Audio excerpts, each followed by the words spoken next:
Welcome to the Unashamed Truth Podcast, where we equip you to stand with biblical clarity and bold conviction. I am your host, Grant Castleberry, and I'm very excited today to welcome my friend to the podcast, Will Spencer. Will is a graduate of Stanford University. He is a cultural commentator. He is the host of the Will Spencer podcast.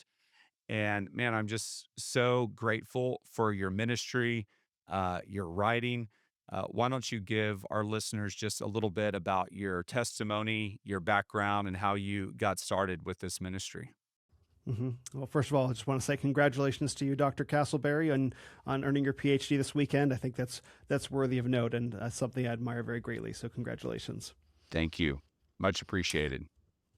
Yeah, so a bit about my background. There's sort of two big parts to understand. The first is a 20 or so journey through the New Age. So I grew up in a Jewish family, and as you mentioned, I went to school at Stanford University, and this was in the late 90s, early 2000s. And so there was kind of a New Age renaissance happening there at the time. It probably never really went away. So that was the direction that I took through spirituality. That took a number of years as I ventured about as far into New Age teachings as you can go. So we're talking about ayahuasca ceremonies, which is a very powerful psychedelic. 15 ceremonies in the United States and Peru, 200 million person Hindu festivals, Buddhist meditation, basically as far as you can go into that. And the Lord led me out of there and to Him in 2020. Another component of my story, though, is my journey into the manosphere, which is sort of an online discussion about masculinity that started from the secular world. And so it was in that world that I realized that I need to find some place to root masculinity that isn't in evolutionary biology or evolutionary psychology. And as part of that journey, alongside my trip through the New Age, I realized the only place you can firmly root that is in God's eternal word. And so that also contributed to me becoming a Christian in 2020. And so since then, I originally started my podcast sort of talking about this worldwide conversation, this renaissance of men is what I called it. And then I transitioned to talking more about theology and culture and worldview issues in about 2022, which is how I started the Will Spencer podcast. Yeah, it's just amazing to see what the Lord's done in your life in 5 years. Yeah. And I mean, you've become a Christian, a born again believer, out of Judaism, out of the New Age movement, Yeah. and now you are a Christian leader. And I just so appreciate so much of what you have written on cultural issues, and it's on one of those cultural issues, which is why I wanted to have you on the Mm. podcast. I think we're all aware early December about the recent Bondi Beach shooting. Two ISIS-inspired Muslim men in Australia and Sydney killed. I think it's the numbers 15 people and injured, wounded 40 others. So just horrific.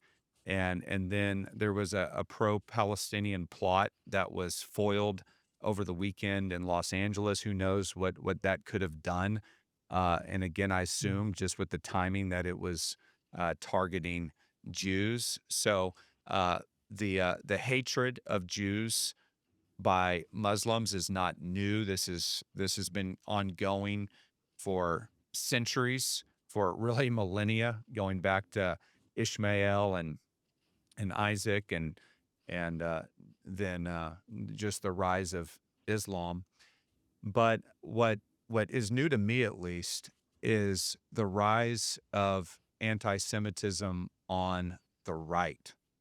And some refer to this as the woke right, and it's really taken me aback, just because I have people in my family who fought against Hitler, who were under Patton's command in the Second World War, and as a Marine, I look at the Nazis as enemies, not somebody to rehabilitate. But before we get into all that, maybe you could help us define anti-Semitism so we know exactly what we're talking about in terms of what it means to be anti-Semitic. That's a great question. I appreciate you asking. So, there's two different kinds of anti-Semitism. The first one is probably more familiar to people sort of conceptually. The second one may surprise them, but perhaps not too much. The first kind of anti-Semitism, which is not what we're seeing, is the hatred of Jews as just another ethnic and religious group. Not that this is better, but someone could say theoretically, oh, I don't like Jews, and oh, I don't like Indians, and I don't like black people. They just kind of lump them all together as like, I just don't like other ethnicities, right? Don't do that, but someone could say that, but that's not what we're seeing. What we're seeing is what I call worldview anti-Semitism. The view, the belief that the Jews are the source of all evil in the West today. People really genuinely believe that. So the kind of anti-Semitism we're seeing isn't just a hatred of an ethnicity or a religion. It's a belief that evil uniquely issues from the Jewish people today and is impacting the West. It's a way of understanding reality, of understanding politics. It's a conspiratorial way of thinking, you might say. But it's also not new. There was a pseudo-historical document drafted in the 1800s, pseudo-historical in terms of like it's a real document, but it's a fake. It describes fake things. It's called the Protocols of the Learned Elders of Zion.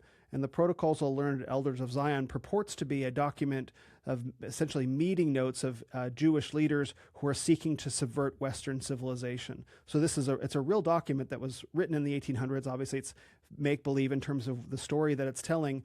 But this document informed and inspired Adolf Hitler. Like, he genuinely read the thing, and it still continues to have that hold over people today. So what we're seeing in terms of anti-Semitism or Jew hate is a belief based on this Protocols of the Learned Elders of Zion, even if it's a couple steps removed, that the Jews are the source of all social and cultural evil and economic evil in the West today. So from their perspective, could you flesh out some of these ideas that Mm-hmm. people are believing, that the Jews are the source of all evil, in terms of thinking about our American position in the West? Like, give specific examples. What do you mean, like the source of evil in culture, society? Mm-hmm. I mean, take your pick, right? So the worldview ties essentially everything to this plot. So why do we have so much inflation? Well, we have inflation because of the Federal Reserve. The Federal Reserve is run by the Jews. Why do we have feminism, sexual liberation? Well, feminism, sexual liberation, a lot of the second wave feminists were Jews.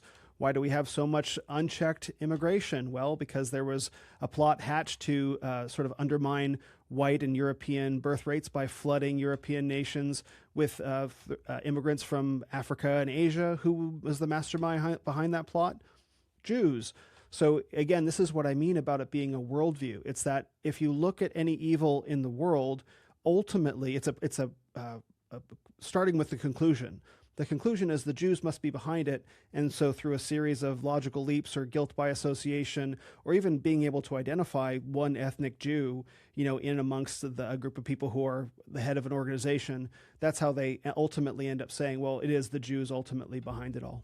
And look at Jeffrey Epstein, by the way. Jeffrey Epstein, child sex trafficking, Jews, Hollywood, subversion, pushing, sex and violence, Harvey Weinstein, Jew, right? Pornography industry, et cetera. You can go on and on.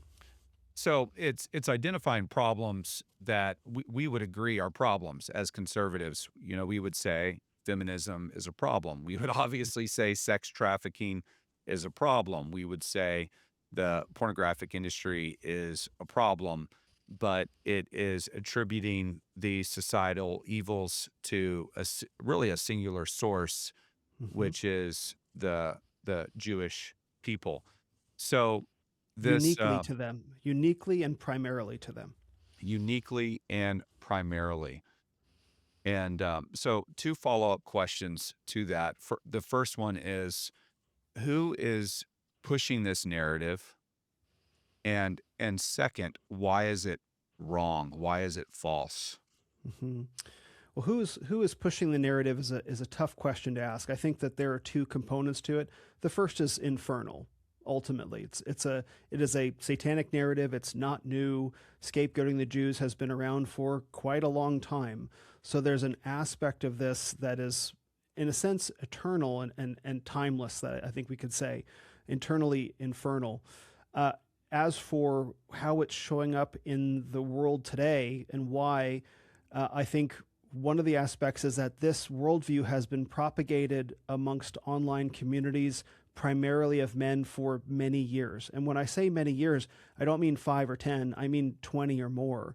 As long as the internet has been there, I think a lot of these ideas, which again, they predate the internet as well, flooded into the internet. So I'll give you a good example. There's a whole lot of Holocaust denialism and revisionism that's happening today, particularly on X. That isn't new either. That began in the 1950s. And if anyone wants to know more about that, I recommend the book Black Sun by Nicholas Goodrick Clark, which chronicles the rise of explicitly neo-Nazi movements in America up until the early 2000s, which is when the author died. So it predates the internet. So you can look at the development of these ideas, which then flooded into the underworld of essentially the nascent internet in the early 2000s, and they spread amongst communities of men before that, or after that, I should say.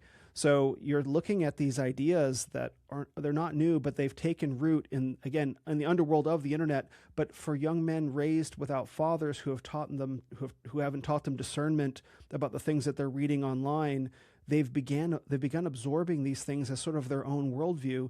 And then when you introduce COVID, where everything is a lie following COVID, total institutional collapse, it becomes really easy to start questioning everything to a devastating degree. So you ask who's pushing it. Again, there's an infernal component, but what's going on in the underworld of the internet could be all sorts of different things. In terms of just young men's bitterness, anger, alienation, that's certainly part of it. Are there other organizations or entities that are pushing this for their own purposes? Almost definitely. So I think it's a very complicated thing with very deep roots that is not new. I think that's the part that everyone is surprised by. Where did this come from? It's actually been in the underworld, the underground, for quite a while, and now it's just bursting quite suddenly into public awareness. I think it's a great point. Spiritually speaking, of course, it comes from Satan and Yeah. all vainglory and all racial hate. And that this is true not just for Jews, but for, like you were talking about earlier, the first type of racism for blacks, Italians, Russians, whatever group you wanna throw at the board.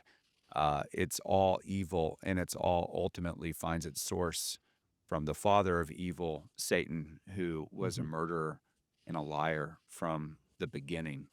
Mhm. So, Holocaust denialism. Why is it important from the viewpoint of those pushing this to undermine the Holocaust? Why is that?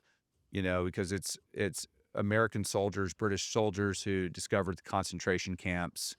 It's not um it's not like the Jews were the ones pushing that from the beginning. It was those in the West who really discovered and shed light on the Holocaust, not the Jewish people.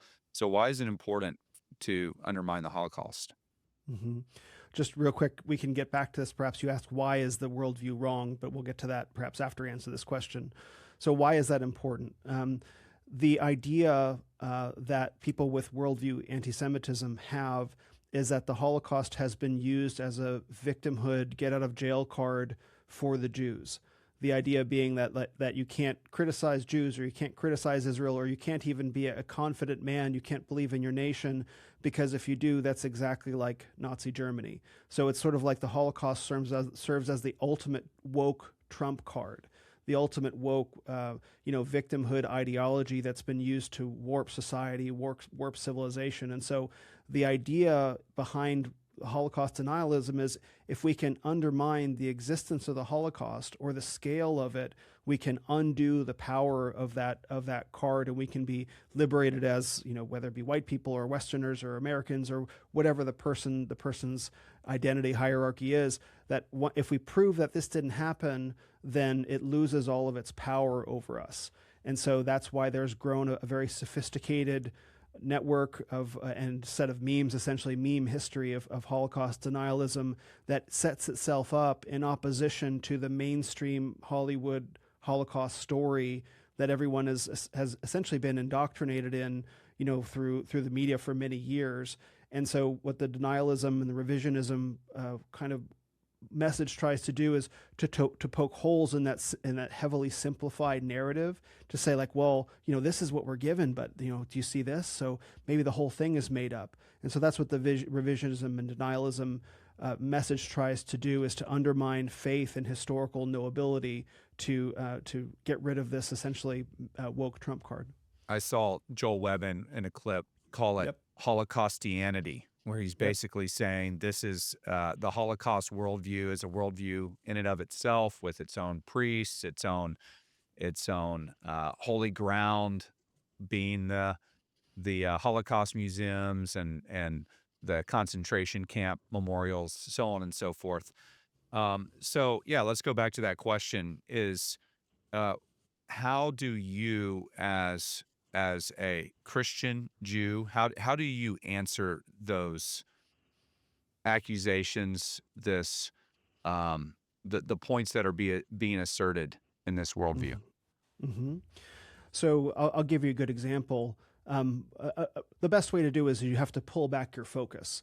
It's very easy once the bitterness, anger, once you observe societal decay and its impact on everyone's lives, there's an anger that I think people feel, a disappointment certainly, and even a sense of despair and sometimes learned helplessness. And so when all that energy inside an individual suddenly has a direction to point itself at, it goes that way almost with laser-like focus. And that's the purpose of a scapegoat. But the answer is to pull back focus and look at the broader context. So let's talk about feminism. While it is true that many second wave feminists were in fact of ethnic Jewish origin, if you look back at the first wave feminists, they were almost universally of Protestant Christian extraction. There was not a lot of quote unquote Jewish influence in first wave feminism. And so what you're actually seeing, you're not seeing like Jewish women didn't suddenly invent, feminism in the 1960s. They had inherited 100 years of apostate Protestantism, essentially. And so that should be rather striking. It's sort of mean for it to be, to look at what actually happens when Christians depart from the biblical faith. It actually opens up the door for much worse things to come along. And I think a lot of people don't want to examine first wave feminism, which is mostly women having the right to vote, et cetera. And then second wave feminism becomes something much more social in origin, sexual liberation. Then you have third and fourth wave later.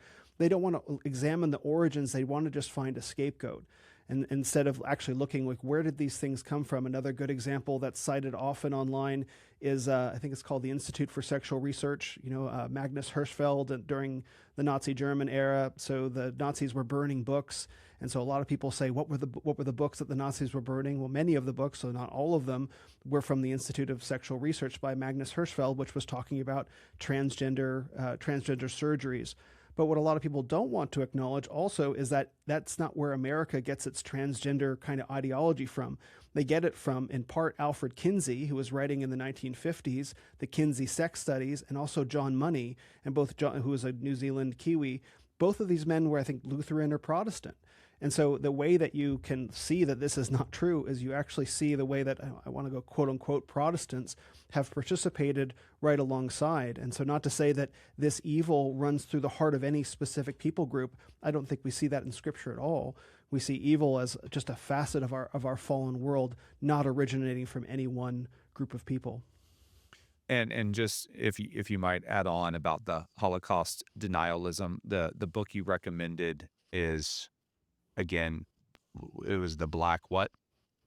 Black Sun by Nicholas Goodrick Clark. The It's an Black Sun. Yeah, it's Yeah. an academic, it's a scholarly book, heavily footnoted. The author is not himself a Christian, but he wanted to understand, again, up until around 2000, 2002, the development of neo-Nazi ideologies in America and Europe. It's a striking book.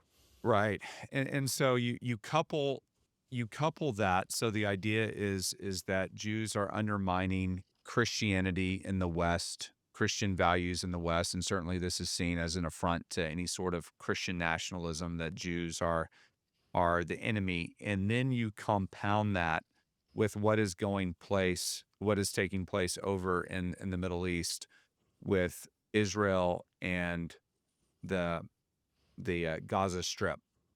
Mm-hmm. So, and all the Palestinian pro-Palestinian protest here in America. So how do young guys that are leaning anti-Semitic, maybe imbibing this, how do they view that conflict? The Gaza conflict. Yes. Yeah, what do they think about that? Mostly what I see is they try to highlight the ways that the Israeli military has bombed Christian churches in Gaza. That seems to be their chief, their chief concern or target. Like, oh, don't you care that Israel is bombing Christian churches? But I think we're also seeing a greater, and this surprises even me, a greater sympathy for Muslims, for the Muslims who have a common enemy. So they look at the Jews are my enemy, and if the enemy of my enemy is my friend, it's a bit of that as well. So not only do they get angry at the Israeli military for what they perceive as targeting Christian churches, but they also see Muslims as making common cause in their hatred of Israel. And so there's an alliance forming there, much to my surprise. Yeah, speaking of, this is a quote from Raymond Ibrahim's the Al Qaeda Reader. This is from Bin Laden. This is from 2001 after the World Trade Center was attacked. He said, "We swore that America would live in security until we live it truly in Palestine. This showed the reality of America, which puts Israel's interest above its own people's interest. America won't get out of this crisis until it gets out of the Arabian Peninsula, until it stops its support of Israel." End Mm. quote. So, Hmm. as a Marine, post 9/11 war, fighting against the Taliban and Al Qaeda and, everybody that we were up against, it's just surprising to me that 20 years, 25 years after 9/11, people are parroting the same thing that bin Laden said in Hmm. 2001. Yeah. So, in light of that, what would you say about how Christians should think about the state of Israel? How should we think about our support of Israel? Hmm. I think the most important thing is to not allow ourselves to collapse into understanding Israel in any one particular way. I think their politics, their internal Israeli politics, are pretty opaque to most Americans. I think it's true that generationally Americans have been heavily encouraged to support Israel, and perhaps that's putting it mildly, but they don't quite understand what Israel is or the unique things that that nation is dealing with inside itself. For that, I would recommend the book "The Virtue of Nationalism" by Yoram Hazony. There's a couple chapters in that book where he explains that Israeli politics are just as complicated and difficult as America's are as well. That liberalism has impacted Israel as much as it has impacted the United States, and both Americans and Israeli Jews are struggling with many of the same things. And so, I think the first thing is, we have to begin to understand what Israel is as a nation before we begin issuing any sort of blanket statements. Because I think there's a way in which we're not actually, as America, information flows one way from us out. The rest of the world's information does not flow in. And so before we can begin knowing how to answer that question, I think we have to understand who we're supporting when we're supporting Israel, and understand, are they struggling with many of the same challenges that we are, and are there movements within Israel that want less United States aid and support? It's like, hey, we want to handle our own stuff. We don't want you involved. So the picture is never as simple as we get in the United States, and we have to figure that out for ourselves before we can issue policy proposals, I I think. I think one of the narratives that I hear is that, the Israel lobby, I hear that kind of all the time in the background, that they are driving our foreign policy, and that America should kind of give a carte blanche endorsement of anything that Israel does, and that we support Israel at all cost. And I think a lot of young guys are pushing back against that. I wouldn't hold to that position either, Hmm. but they're swinging into this other stream that we've been talking about. And that's my fear. That's really why I wanted to do this podcast. My fear is that young men specifically are being deceived, but in Can I an overreaction against kind of this idea that we must support everything everything that Israel does, and From my vantage point, I look at it from a political standpoint. Israel is our ally against Islam in the Middle East, and they are a democracy within the Middle East. And so I look at it strategically from that standpoint as incredibly strategic for us to be allied with Israel. And then spiritually speaking, and maybe you can comment on this. Certainly, you can as a Jewish believer. But in Romans 11, Paul talks about the the all Israel being saved. I think it's verse 25, 26 of Romans 11. And I understand that to mean a large group of Jews being saved at the end of history before Christ returns. That the hardening that is over Israel's heart Hmm. will be removed.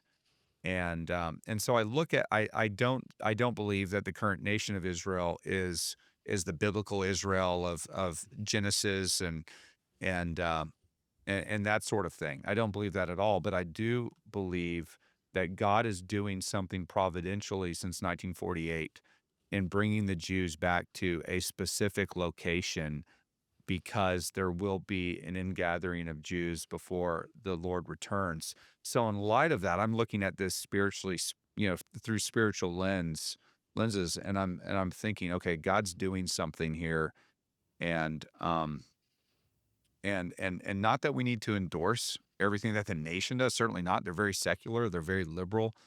But at the same time, there should be a tenderness in our heart there, and a kinship, I think, that we should desire to maintain. Hmm. Man, there's so many different threads to pull apart here. And so about them being a liberal and secular nation, that's true. And their elections are as close as America's elections are. It's not as if, and this is where the worldview anti-Semitism makes things appear so wrong, is they see things like, they see support of Israel, they see cultural, political, economic, they see all those things, and they see Israel, what is communicated to them through their selective media, that Israel is a liberal secular state, and they say, aha, the liberal secular Jews are the source of all evil, and they are undermining faithful Christian men in the United States. And so that they validated their worldview, but upon investigation of what's actually going on inside Israel, they are afflicted by the same liberalism that America struggles with, and it's not crystal clear which direction the nation itself is going to go.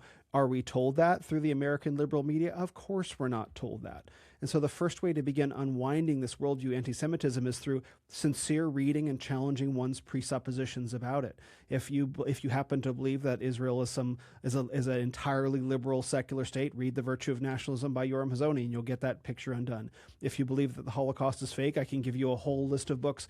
Look, just read a book. Just challenge your presuppositions and really subject them to scrutiny. And so that's a really important step for anyone who is getting tempted by this view or is already within it. It's like, okay, if you're so confident in the things that you believe, I can give you 1,000 pages of reading to do. It'll take you 100 days doing 10 pages of reading a day, nothing at all. And so tell me, go and report back when you're done, and you'll find that the worldview doesn't hold up to scrutiny. So, I would say, also, how are we today supposed to approach the subject of Israel? And you mentioned Romans 11. I'll never forget, when I was a new believer, when I read Romans 9, 10, and 11 for the first time, and I was like, oh, well, there it is, right? Does that mean the nation of Israel is the fulfillment of biblical prophecy in the way that's prophesied there? I don't think so. And I think the Jews are also a massively under-evangelized subsection of America, especially of America. I had to go out to the Burning Man festival in 2015 to meet a Christian evangelist group that introduced me to Christ for the first time.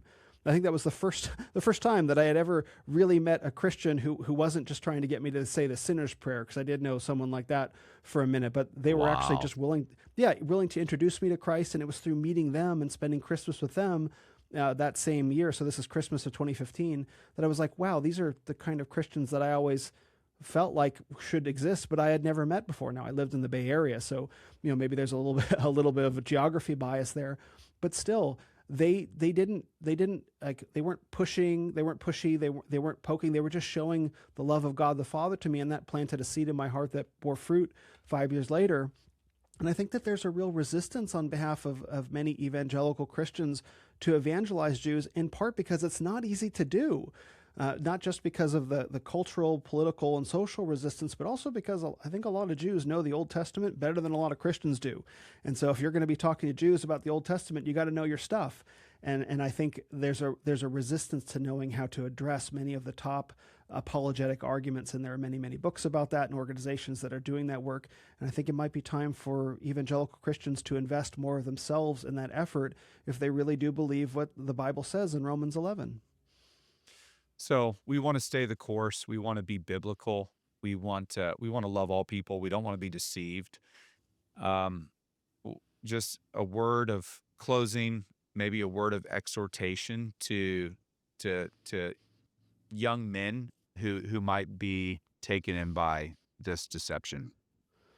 Yeah, it's tough, and it's certainly, there's a lot of things that I can relate to, from what young men are feeling and what they're being exposed to, and I would say, to be the best way that I have to speak into this is be very careful about the information and influencers and content that you're consuming, how it makes you feel. That's the first thing to be aware of, because there's all different levels of argumentation we can get into, all different lines of thought and apologetics and memes and all that stuff that we can talk about. But I think the most important thing is to be aware, is the information that you're consuming, podcasts, whatever, is it edifying you, or is it slowly cultivating you to feel bitter and angry and aggressive and getting that energy up that wants to be directed somewhere? And that awareness, I think, is really important. Are you listening to stuff that's bringing out the best of your Christian life, like Colossians 3, fruits of the Spirit, things like that? Is what you're listening to edifying you in that way? Is it conforming you to the image of Christ? Or is it fashioning you into something very different? And if you don't know, ask the people around you, and they will tell you. If you're married, ask your wife. If you're courting someone, ask your future spouse. Ask your friends. Ask your parents, and they will tell you. Or ask your pastor even. They will tell you what they have seen in you over the past year or two.